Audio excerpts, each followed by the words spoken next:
আসসালামু আলাইকুম। আশা করি সবাই ভালো আছেন। তো ভিডিওটা দেখতে থাকুন।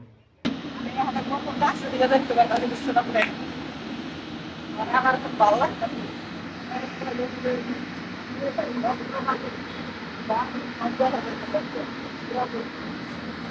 খুব সুন্দর লাগতো।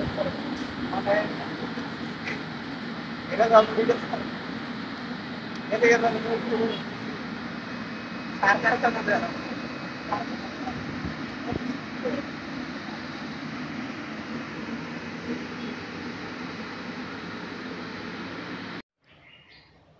তো ছোটবেলায় দেখছি মানুষ খেতে খেতে সার দিছে, আর এখন পুরো সার ফ্যাক্টরিই দেখি।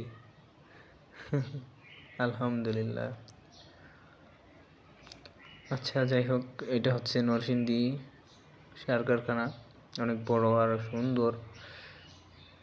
আজকে অনেক কাছ থেকে দেখছি, আমার খুব ভালো লাগছে। তো এতদিন দেখছি অনেক দূরে থেকে দেখছি, কিন্তু আজকে যে বিল্ডিং আমি উঠছি, এই বিল্ডিং থেকে অনেক কাছে। মানে এইটাই কেমনি কি আছে না আছে সব বোঝা যাইতেছে।